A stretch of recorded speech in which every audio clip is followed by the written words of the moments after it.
Travis Hunter trading up to number 2 in the draft to grab the two-way Colorado star who begins his rookie minicamp on Friday. His new head coach, Liam Cohen, talked about their offense getting more explosive this season. I think we've definitely addressed the ability to strike from a distance. I think that's something that, we struggled to do a little bit last year in Tampa, where you ended up having to go 10, 12 play drives a lot, and it was efficient, right? But ultimately, you're looking to be as explosive as you can in both the run and the pass. And I think that was definitely addressed in both pro free agency and in the college draft landscape. So don't think we have to add any more at this point. Well, they certainly could use another big play threat. Brian Thomas Jr. had 11 more 20 yards than the next closest Jaguars player. That was the third largest difference in the NFL last season, trailing only Justin Jefferson and Calvin Ridley. So, Jeff, what's the feeling in Jacksonville about these moves and how it's going to, hopefully help Trevor Lawrence?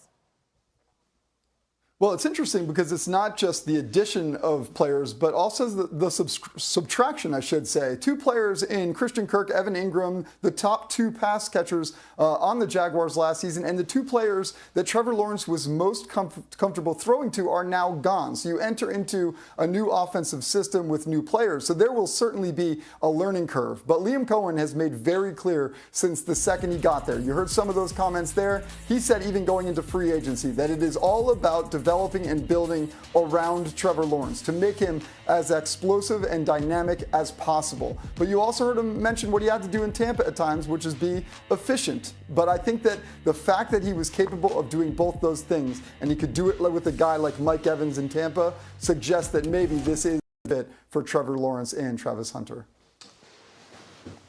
Yeah, and I think, what he's saying is, look, we want to put speed on the field. That's what we want to do. And, I don't think it was necessarily a shot at Mike Evans. Mike Evans is a Hall of Fame receiver. Just, look, not the same type of speed that he had early on in his career. You just look at what they have. They have 2 first-round receivers, Brian Thomas and now Travis Hunter, in the starting lineup. They also signed De'Ami Brown, who is a big play receiver and is, essentially their third receiver. They want speed on the field. And I think that, when you look at some teams that have said, all right, like, we're going to go big on speed, I think you look at like what Kansas City did a few years back. It was Tyreek Hill. It was McCole Hardman. It was guys like that where you said, look, we're trying to scare you to death with how much perimeter speed we have. And we feel like we have a quarterback that can get the ball down the field. And so, look, I think that's what they're trying to do in Jacksonville. I think actually if you look at Green Bay, that's what Green Bay is trying to do. So they're building a case to say, all right, Trevor,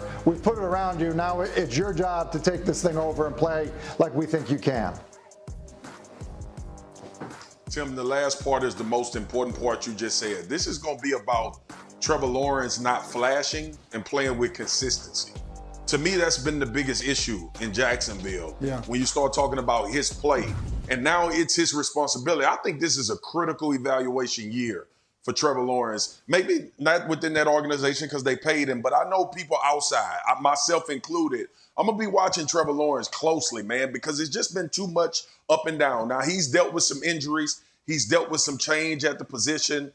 He dealt with Urban Meyer the first year, and you can throw that away. So there's been a lot of change since he's been in Jacksonville. But I think everybody now is comfortable in saying that throughout the duration of a season, he has to play with some consistency. We were there for a Monday night game when Joe Burrow actually got injured, and Trevor Lawrence didn't play well, and Jacksonville lost that game to the Bengals, and we were all trying to figure out, what is he? How is he going to, like, this #1 overall draft pick with all the tools in the world, how is he going to finally get into that upper echelon of the conversation? I think this year has to be that year. Marcus, you're exactly right. I mean, like we said when Doug Peterson came in, let's wash away the Urban Meyer time. This is now Trevor Lawrence. This is what he's going to become. And as soon as we realized that Doug Peterson wasn't the answer, we said, we'll give him another chance with Liam Cohen. We can't keep doing that. And I am a big advocate of what Trevor Lawrence's potential is. But now he's got the player. He's got the coach. I do agree. This is a massive year for Trevor Lawrence. Yeah, and he ranked just 22nd in explosive pass plays last season. A lot of room for improvement there. Meanwhile, the Baltimore Ravens have released kicker Justin Tucker after 13 seasons. Tucker is currently the subject of an NFL investigation into allegations of improper conduct during massage therapy sessions. He had been with the Ravens since the 2012 season and is the most accurate kicker in NFL history. A total of 16 massage therapists from 8 Baltimore area spas have accused Tucker of improper conduct, which he has denied. Last month, the Ravens selected kicker Tyler Loop from the University of Arizona in the 6th round. That's the first time they've drafted a kicker in franchise history. And Ravens Executive Vice President and General Manager Eric DaCosta said this in a statement on Tucker's release, and I quote, "Sometimes football decisions are incredibly difficult, and this is one of those instances. Considering our current roster, we have made the tough decision to release Justin Tucker." Heritage Month. Here's Colts DB Cameron Bynum on the opportunities he hopes to see for Asian American Pacific Islanders.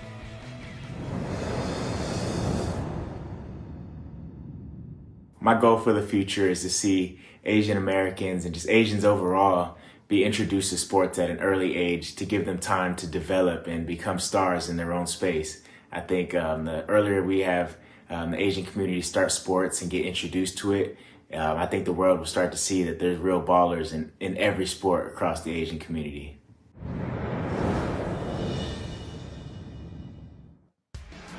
Browns rookie minicamp begins on Friday. Shedeur Sanders will be joining a crowded quarterback room with fellow rookie Dillon Gabriel and veterans Joe Flacco, Kenny Pickett, and Deshaun Watson, who is currently recovering from a torn Achilles. Sanders got taken in the 5th round of the draft. Cleveland has started 40 different quarterbacks since 1999, the most in the NFL.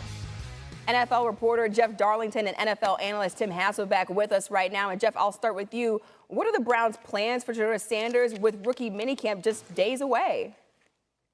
Well, I can tell you, in a word, competition, the beginning of a competition. Now, we should be very clear about this. This is still a rookie minicamp, and this is not a place where anything gets decided other than allowing rookies to kind of understand some of the inner workings of the NFL when it comes to meeting rooms, a little bit of just the equipment room, understanding getting on the field. By no means will anything be decided. That being said, I cannot remember a more anticipated competition between 2 rookies entering a camp than this one. And that is because either of these guys do have the potential of winning this job in time for week 1. Yes, we've perhaps seen more talented rookie quarterbacks. I think back to Robert Griffin III and Kirk Cousins when they were there.